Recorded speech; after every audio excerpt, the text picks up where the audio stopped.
সহজ জিনিসটা শিখার জন্য হযরতে সাহাবায়ে কেরাম 23 বছর পর্যন্ত মেহনত করেছেন। কত বছর? 23 বছর মেহনত করেছেন। অথচ বিষয়টা অনেক সহজ ছিল। কেন এটার পিছনে মেহনত করতে হয়? তার কারণ হচ্ছে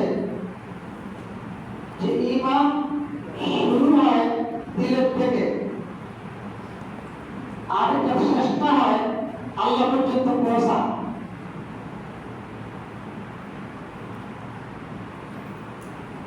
একজন ইমানদার যদি পরিপূর্ণ ইমানদার হয়,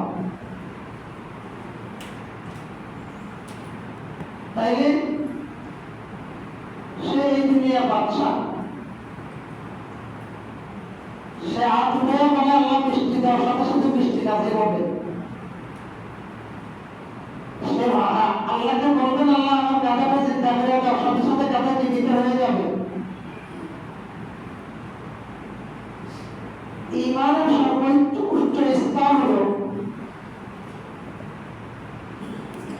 যখন সে দুনিয়ার মধ্যে মিষ্টি খেলে যায়, মুখ মিষ্ট হয়ে যায়। ইমানদার মিষ্টি না খায়ও সবসময় তার কাছে এরকম স্বাদ অনুভব হবে।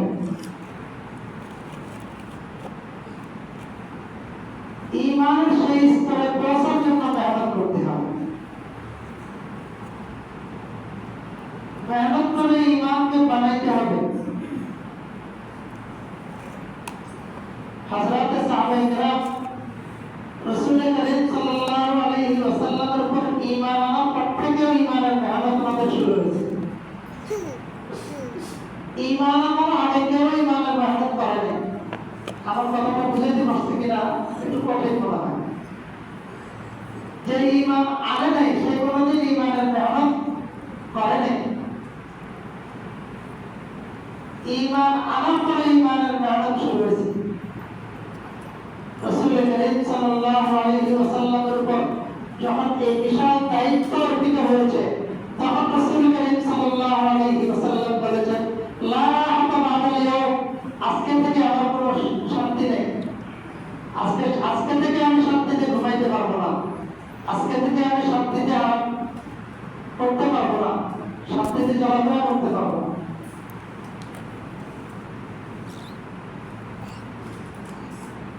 ঈমানের মেহনত করতে করতে একটা লোক কোন জায়গায় পৌঁছছে, এই বিষয়ে বুখারী শরীফ, মুসলিম শরীফে হযরত আবু হুরায়রা রাদিয়াল্লাহু তাআলা থেকে একটা হাদিস এসেছে।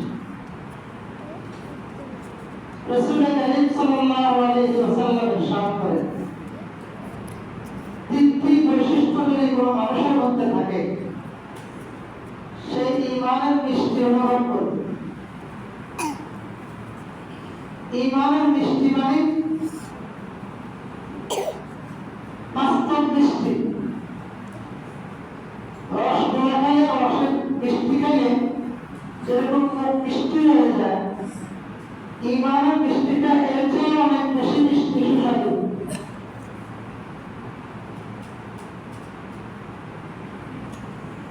এটা এখন আমি বলে, এখন আপনি শুনে আমরা এটা বুঝতে পারবো। এটার জন্য আমাদের কাছে আমাদের সাহাবায়ে কেরামের জীবনে দেখলে বুঝতে পারবো, দেখতে হবে। একজন সাহাবী নামাজ পড়তে দাঁড়িয়েছেন, মুসলিম শরীফের হাদিস। ঘোড়াটাকে একটা গাছের সাথে বেঁধে রেখেছেন। নামাজ পড়তেছেন, দেখতেছেন যে ঘোড়াটা চলে নিয়ে যাচ্ছে।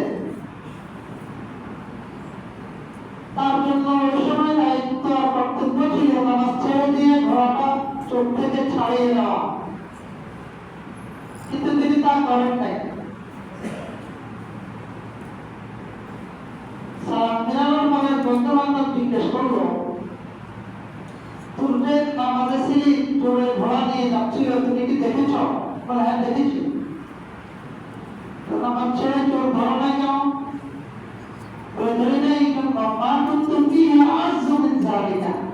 আমি যে কাজ করতেছিলাম সেটা ঘোড়ার চেয়েও বেশি সুস্বাদু।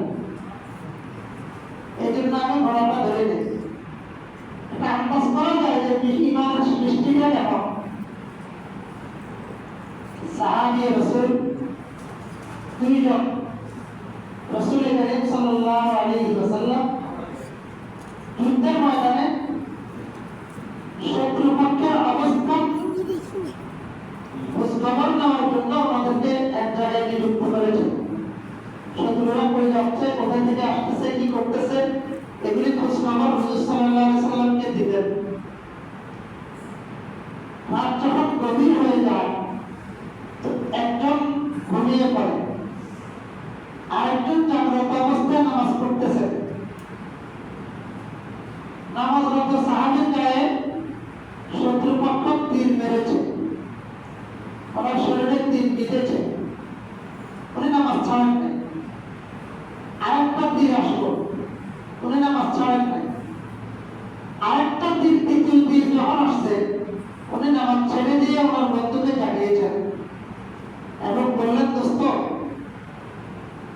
তীর আসছিল তিনটা, প্রথম দুটোই তোকে জাগাই নেই, কিন্তু তৃতীয় তীর যখন আসছে আমার ভয় হলো আমি মরে যেতে পারি, জীবন শেষ হয়ে যেতে পারে। আমার যদি জীবন শেষ হয়ে যায়, তুই ঘুমিয়ে আসস,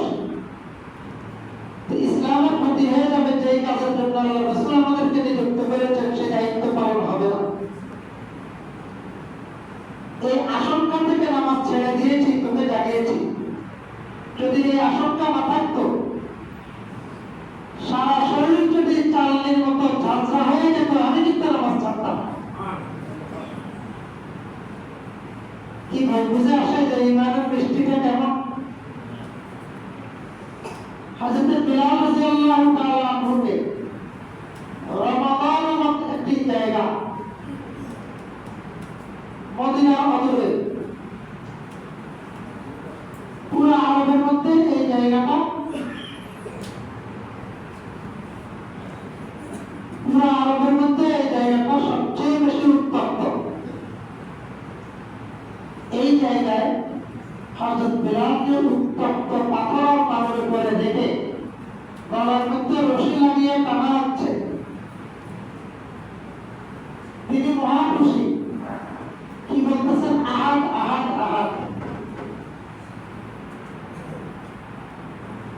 তো লোকজন জিজ্ঞেস করলো, বিলাল,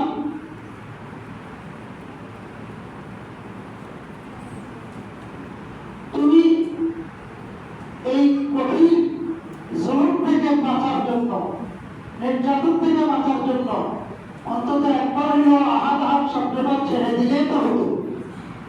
তুমি ইসলাম ছেড়ে দাও, এটা তো কেউ বলেনি, শুধু তোমাকে বলা হচ্ছে আহাদ আহাদ শব্দটা ছেড়ে দাও। এটা ছেড়ে দিলে তো মানুষ কাফের হয় না। কি ভাই, আমি এখন জিকির না করলে কাফের হয়ে যাবো? না, তুমি এটা ছেড়ে দাও। হযরত বিলাল কি উত্তর দিলেন, তোরা জানোস না, ওরা আমাকে উত্তপ্ত বাড়ির মধ্যে গলায় রশি দিয়ে টানছে, আমার শরীর থেকে ঘাম আর কি বলে এই চর্বি খসে বের হচ্ছে। ওই সময় আহাদ আহাদ বলতেছে, কি সাহেব, এটা যদি তোরা জানতে, জীবনেও আমাকে বলতি না। কি ভাই, ইমানের বৃষ্টিটা বুঝে আসে? এটা ছিল ইমানের বৃষ্টি। হযরত আনাস ইবনে নাযর রাদিয়াল্লাহু তাআলা আনহু, তিনি হাতের মধ্যে আঙ্গুর নিয়ে দৌড়াচ্ছেন। সাদ ইবনে মুআজ রাদিয়াল্লাহু তাআলা আনহু, ওনার সাথে দেখা হলো। দেখা হলে বলে, আঙ্গুরের যে খোসাটা ছিল সেটা ছুঁড়ে মেরেছে, দৌড় দিচ্ছে। সাদ ইবনে মুআজ জিজ্ঞাসা করলেন, মা লাকা ইয়া আবা আমর, হে আনাস ইবনে নাযর, তোমার হয়েছেটা কি, কেন দৌড়াচ্ছ? বললো, ওই যে উহুদের যুদ্ধের ডাক আসছে, এই জন্য দৌড়াচ্ছি। ভালো কথা, তো আঙ্গুরটা খেয়ে নিতে এটা ফেলে দিলে কেন? তো উনি উত্তর দেওয়ার তো দৌড়াচ্ছে, দৌড়ের ভিতরে বলতেছে ওয়াল্লাহি লারিহুল জান্নাতে আকিদুহা দুনা উহুদ, আল্লাহর কসম উহুদ পাহাড়ের মধ্যে আমি জান্নাতের সুগ্রাণ পাচ্ছি। এটা ছিল ঈমানের মিষ্টি। দোস্ত, এই মিষ্টিটা কেমন? আপনাকে হয়তো বললে অনেক মুহাদ্দিসিন কেরাম এই হাদিসের ব্যাখ্যা দিয়েছেন যে আমল করতে মজা লাগবে, একটু স্বাদ অনুভব হবে। তো এটা রং ব্যাখ্যা। অরিজিনাল ব্যাখ্যা হলো বাস্তব মিষ্টি যেরকম দোকান থেকে কিনে মিষ্টি খেলে যেরকম মুখ স্বাদ মিষ্ট হয়ে যায়, এর চেয়ে 2 গুণ বেশি মিষ্টি ছিল ঈমানের মিষ্টি, যে মিষ্টির কথাই হাদিসের মধ্যে বলা হচ্ছে। আমি আপনি দেখি না দোস্ত, লাইজালাম তাআলা হিলালা ফাসাদ্দিক লিউনাসিন রাআহু বিল আবসারি, তোমার চোখের মধ্যে তেজ কম, জ্যোতি কম, চোখে তুমি দেখো না, আর নতুন চাঁদ চিকন, নতুন চাঁদ চিকন, তোমার চোখের জ্যোতি কম, দৃষ্টিশক্তি কম বলে তুমি নতুন চাঁদ দেখো না। তাই বলে সবাই দেখলেও তুমি এই কথা বলতে পারো না আমি যেহেতু দেখি না আজকে চাঁদ উঠে নেই। কি ভাই, আমি যেহেতু দেখি নাই আজকে চাঁদ উঠে নাই, এই কথা কি বলার সুযোগ আছে? কেন? সবাই দেখছে, চোখ হলানো সবাই যখন দেখেছে, আমি না দেখলেও আজকে চাঁদ উঠেছে। ঈমানের যে মিষ্টি হযরত সাহাবায়ে কেরাম পেয়েছে, সেই মিষ্টি আমি আপনি না পাইলেও বিশ্বাস করতে হবে মিষ্টিটা আসলেই এরকম, মিষ্টিটা আসলেই এরকম। আমার দোস্ত, ঈমান মেহনত করে সেই জায়গায় নেওয়া, এটা ছিল হযরত সাহাবায়ে কেরামের প্রশিক্ষণের মূল উদ্দেশ্য। রাসূল করিম সাল্লাল্লাহু আলাইহি ওয়াসাল্লামের সুহবতে 23 বছর থেকে ওনারা শুধু ঈমানের মেহনতে করেছেন, ঈমানের মেহনত করেছেন।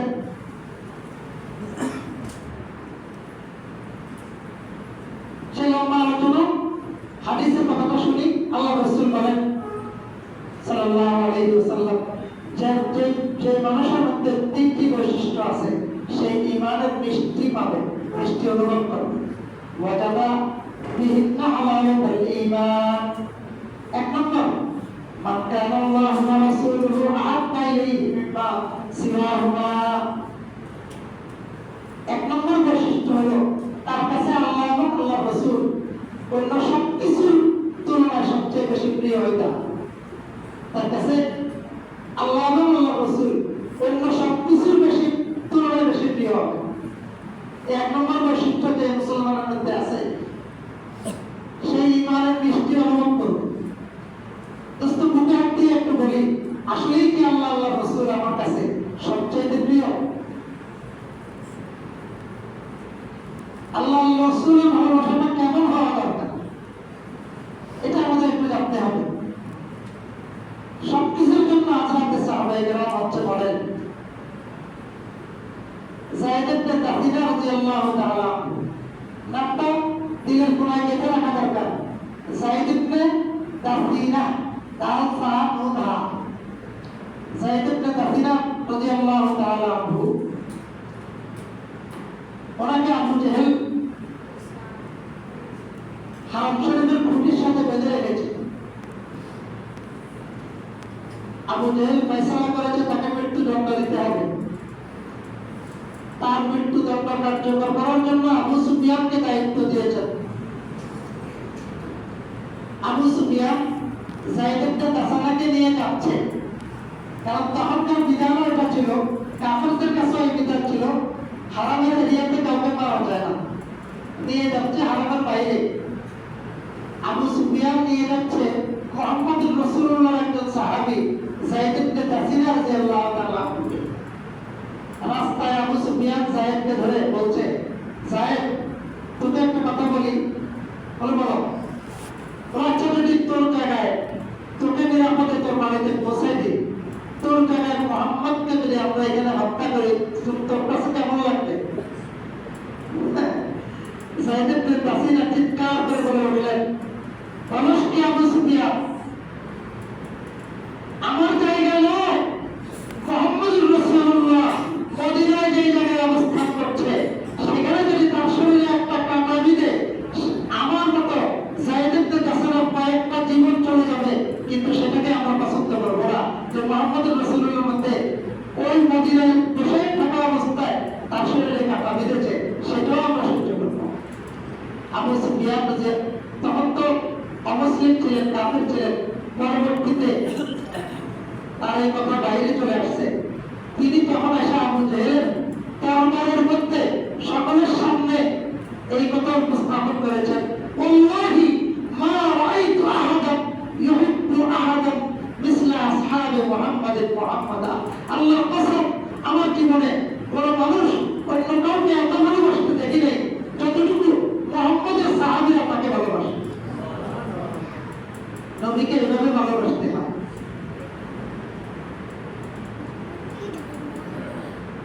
নাসিবা বিনতে কাব রাদিয়াল্লাহু তাআলা আনহা একজন মহিলা, সাধারণ সাহাবিয়া, 20 পর্যন্ত 20। আচ্ছা, উহুদের যুদ্ধে ওনার 2 ছেলে এবং স্বামী শহীদ হয়েছে। কাব, নাসিবা বিনতে কাব, নুন সিরিয়া বাহা নাসিবা। উনিও যুদ্ধে অংশগ্রহণ করেছেন। ওনার গায়ে 10টা কঠিন তীর বিঁধেছে, বেহুশ হয়ে জমিনে পড়ে গেছে। হুঁশ আসার সাথে সাথে জিজ্ঞেস করতেছেন, মুহাম্মদ রাসূলুল্লাহ কি খবর? মা বাল রাসূলুল্লাহ সাল্লাল্লাহু আলাইহি ওয়াসাল্লাম। হাদিসের ভাষায় বলা তাসআলা আনা ওয়ালাইহা ওয়া যাওজিহা। ওনার 2 সন্তান এবং স্বামীর ব্যাপারে কোনো প্রশ্ন ছিল না, ছিল মুহাম্মদ রাসূলুল্লাহ কি খবর। সাহাবায়ে কেরাম বললেন, হুয়া বিখাইরিন ওয়া আলহামদুলিল্লাহ, মুহাম্মদ রাসূলুল্লাহ খুব ভালো আছে, আল্লাহর শুকর। তিনি পরে তৃপ্ত হতে পারলেন না। তিনি বললেন, আরুনিহি, তোমরা আমাকে মুহাম্মদ রাসূলুল্লাহকে দেখাও, আমি এক নজর দেখি। হযরত সাহাবায়ে কেরাম মাসতুরাতের মাধ্যমে, আমাদের মাধ্যমে ওনাকে উঠিয়ে নিয়ে গেলেন। যারা হজে গেছেন, উহুদ পাহাড় সেই গুহার উপরের গুহা, যেখানে রাসূল করিম সাল্লাল্লাহু আলাইহি ওয়াসাল্লাম অবস্থান করতেছিলেন। দেখছেন না গুহাটা? ওই গুহার মধ্যে ওই মহিলা নাসিবা বিনতে কাবকে নিয়ে যাওয়া হলো। মুহাম্মদ রাসূলুল্লাহকে এক নজর দেখেই মহিলা বলতেছে, কুল্লু মুসিবাতিন ফাতাকা জুল্লাল ইয়া রাসূলুল্লাহ, ইয়া রাসূলুল্লাহ, নিজের বুকের ভিতরে যত মুসিবত এতক্ষণ পর্যন্ত যা বাজিয়ে রেখেছি, তোমাকে এক নজর দেখার সাথে সাথে সব পালিয়ে গেছে। মুহাম্মদ রাসূলুল্লাহর ভালোবাসাটা এমন হইতে হয়। এরকম ভালোবাসা যার ভিতরে আছে, সেই ইমানের মিষ্টি পায়। এবার চিন্তা করেন, আমি একটা কোথায় সেই মিষ্টি পাওয়ার আশা করলে লাভ হবে? মেহনত করে সেই জায়গায় আগে বুঝতে হবে। ইমানের সেই জায়গায় মেহনত করে বুঝতে হবে। নাসিবা যে মিষ্টিটা পেয়েছে, যায়েদ ইবনে কাসিরা যে মিষ্টিটা পেয়েছে। এক সাহাবী রাসূল করিম সাল্লাল্লাহু আলাইহি ওয়াসাল্লামের দরবারে আসা কাঁদতেছেন আর কাঁদতেছেন। হুজুর সাল্লাল্লাহু আলাইহি ওয়াসাল্লাম বললেন যে, কাঁদতেছো কেন? বলে, ইয়া রাসূলুল্লাহ, আপনার দরবারে থাকি, মনটা খুব ভালো থাকে। তোমার এই প্রয়োজনে মাঝে মধ্যে বাড়িতে চলে যাই, চলে গেলে কিছু সময় একটু ভালো থাকি, এরপর আস্তে আস্তে পেরেশানি শুরু হয়।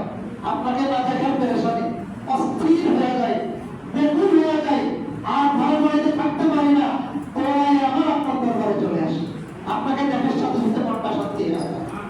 বলো, এখন কাঁদতেছো কেন? আমি তো আছি, দেখতেছ। বলে, ইয়া রাসূলুল্লাহ, কাঁদতেছি এই জন্য যে আমার হঠাৎ মনে আসলো, যখন আমি মারা যাবো, আপনি মারা যাবেন। আপনি তো নবী, নবীকুল শিরোমণি, আপনি জান্নাতের আলা মাকামে থাকবেন, আমি তো জান্নাতের অনেক নিচে থাকবো। তখন আপনাকে না দেখে কিভাবে আমি থাকবো? এই টেনশন থেকে আমি এখন কাঁদছি। কোথায়? জান্নাতে। এইখান থেকে বসে সেই চিন্তা শুরু করে দিয়েছে। বিদারক একটা পরিস্থিতি, সকলে এটা যাওয়া শুনছে। এখন আপনাদের কাছে কেমন লাগে? ওই সময়টা কি অবস্থাটা সৃষ্টি হয়েছে? কান্নার করুন চালু হয়ে গেছে। হুজুর সাল্লাল্লাহু আলাইহি ওয়াসাল্লাম খাওয়া হয়ে গেছে, কি উত্তর দিবেন? সাথে সাথে হযরত জিবরাইল আলাইহিস সালাম তশরীফ আসছেন। উলাইকা ওয়াল্লাযীনা আনআমা আল্লাহু আলাইহিম মিনান নাবিয়্যিনা ওয়াস-সিদ্দীকিনা ওয়াশ-শুহাদা'i ওয়াস-সালিহিন ওয়া হাসুনা উলাইকা রাফীকা। যারা ঈমান করে এবং এটা করে সর্বোচ্চ স্তরে পৌঁছতে পারে। সাহাবায়ে কেরামের আমলে ঈমান এবং নেক আমল এর স্তরে সর্বোচ্চ স্তরে পৌঁছতে পারে। তাদের হাসর নবীদের সাথে, সিদ্দিকদের সাথে, শহীদদের সাথে, সালেহদের সাথে। ওই সাহাবীদের জন্য এই আয়াত নাযিল হয়েছে। কিয়ামত পর্যন্ত আনে ওয়ালি উম্মতের জন্য সুসংবাদ।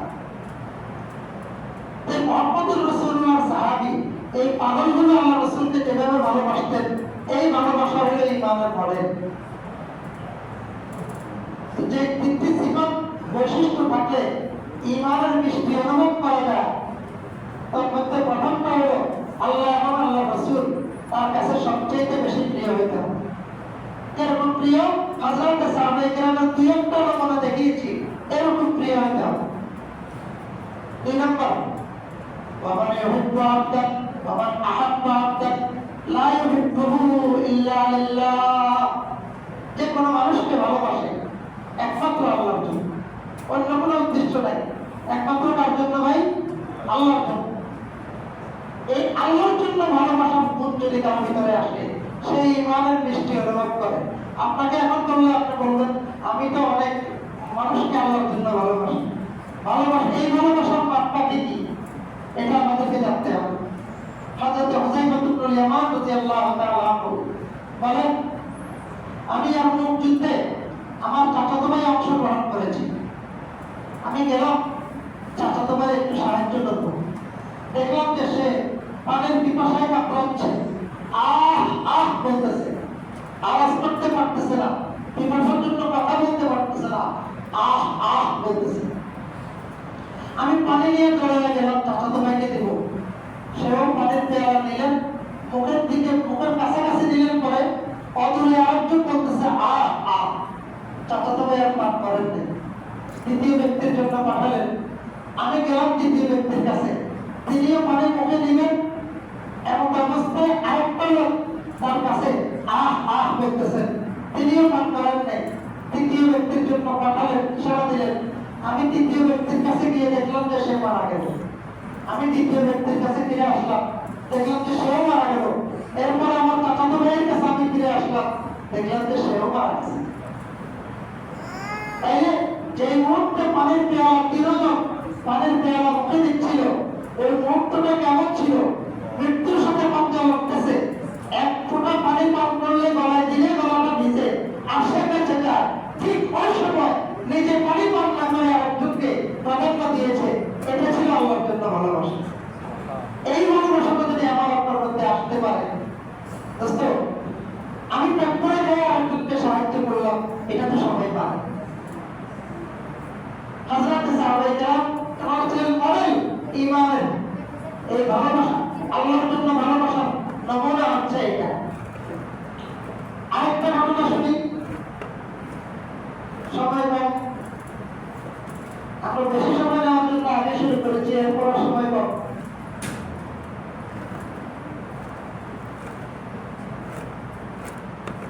রাসূল কারীম সাল্লাল্লাহু আলাইহি ওয়াসাল্লাম দরবারে মেহমান আসছে।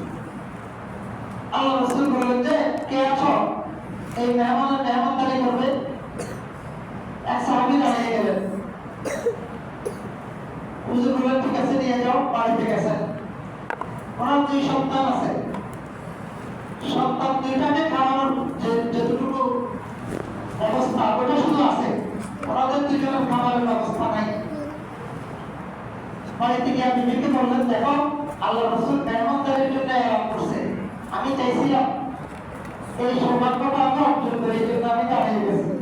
বিবিও মহা খুশি, আর কিছু নাই। কিন্তু তো কি করতে হবে? তোমার বাচ্চাগুলোকে হাড়ি পাতিল নাড়ায় দেখাইতে থাকবে যে খানা দিব দিচ্ছি, এই করে তাদেরকে ঘুম পাড়িয়ে দাও। এরপরে মেহমানকে নিয়ে আমি খানা খেতে বসবো, কারণ আমি না বসলে মেহমান খাবে না। আমি যখন খানা খেতে বসবো, তো তুমি পাতিটা নিয়ে দিও, বলে যে পাতিতে তেল নাই। তো অন্তত আমি খাচ্ছি এরকম ভাব দেখাবো, চটচট করবো, আওয়াজ করবো, মেহমান বুঝবে যে আমিও খাচ্ছি। তো মেহমান 2জন ট্যাপ করে খাবে। তো এইভাবে হলো বাচ্চাগুলো পূজার্থ রেখে, ওনারা 2জন পূজার্থ থেকে মেহমানকে খাইয়ে দিলেন। পরের দিন সকালবেলায় দুইজন সাহাবী দৌড়ায় আমার বাসায় আসলেন। কি হয়েছে? বলে তোমার আলোচনা চলতেছে মসজিদে নববীতে, তাড়াতাড়ি চলো। মসজিদে নববীতে গিয়ে দেখেন যে রাসূল করিম সাল্লাল্লাহু আলাইহি ওয়াসাল্লাম ইস্তেকবালে আছে, যে তোমার জন্য কোরআনে আয়াত নাযিল হয়েছে, ওয়া ইউসিরুনা আলা আনফুসিহিম ওয়ালাউ কানা বিহিম খাসাসা। আমার নবীর সাহাবীরা নিজের কঠিন প্রয়োজনের মুহূর্তে, নিজের কঠিন ক্ষুধার্ত থাকা অবস্থায়, নিজের ক্ষুধার্ত থেকে বিবিকে ক্ষুধার্ত রেখে, দুই সন্তানকে ক্ষুধার্ত রেখে মেহমানকে মেহমানদারি করেছে। এমন পর্যন্ত সূরা হাশরের এই আয়াত তিলাওয়াত হতে থাকবে আর এই দুই সাহাবীর আলোচনা হতে থাকবে। নামাজে তিলাওয়াত হলে প্রতি অক্ষরে কত নাকি? নামাজে তিলাওয়াত হলে প্রতি অক্ষরে ন্যূনতম 70 নাকি? আমাদের এই আলোচনাটা হচ্ছে ওরা কিভাবে মেহমানদারি করেছে। এই জন্য মহতারাম দোস্ত, আল্লাহর জন্য আল্লাহর বান্দাকে ভালোবাসতে হবে এইভাবে। এটা হলো মডেল। এরকম যদি ভালোবাসতে পারি তাইলে আমি ঈমানের বৃষ্টি অনুভব করব, বৃষ্টি পাবো। ওয়ামান ইয়াকরাহু আন ইয়াউযা ফিল কুফরি কামা ইয়াকরাহু আন ইউলকা ফিন নার। আর দ্বিতীয় নম্বর বৈশিষ্ট্য হচ্ছে যে আগুনের মধ্যে নিক্ষিপ্ত হওয়াকে যেরকম অপছন্দ করে, উপরের দিকে নামিয়ে দেওয়াকে এর চেয়ে বেশি অপছন্দ করে। আগুনে ঝাঁপ দিতে তৈরি, কিন্তু উপরের বায়ু উচ্চারণ করতে কখনো তৈরি নাই। যেরকম দৃষ্টান্ত ইব্রাহিম আলাইহিস সালাম দেখিয়ে গেছেন নমরুদকে, যেরকম দৃষ্টান্ত আব্দুল্লাহ ইবনে হুযাফা সাহাবী রাদিয়াল্লাহু তাআলা আনহু দেখিয়েছেন। সুতরাং পানিতে নিক্ষেপ করা আমাদের কোনো সমস্যা নেই, কিন্তু আমার মুখ থেকে ইসলাম ছুটবে না, ইসলামের কালিমা বের হবে। ফিরআউনের সেই বাতিল ইতিহাস আমাদের অনেকের জানা আছে। তার দুই সন্তানকে গরম পানিতে নিক্ষেপ করে, ফ্রাই গরম তেলের মধ্যে নিক্ষেপ করে ফ্রাই করা হয়েছে। এরপর বলা হচ্ছে তুমিও যাও। সেই বিশাল ইতিহাস, এটা হচ্ছে ঈমানের মডেল। ঈমান ছাড়াটা এত কঠিন যে আগুনে ঝাঁপ দেওয়াটা কঠিন। তাই মহতারাম দোস্ত বুজুর্গ, তো ঈমানের এই তিনটি বৈশিষ্ট্য, যে তিনটি বৈশিষ্ট্য কারোর মধ্যে থাকলে সে ঈমানের সর্বোচ্চ স্তরে পৌঁছেছে। কি ভাই, আমরা যে শুনি যে একজন সাহাবী 3 লাইন লিখে নীল নদে পাঠাইছে, শুনছি কেমন? এটা নাম কি? তার কে বলতে পারে? ওমর রাদিয়াল্লাহু তাআলা।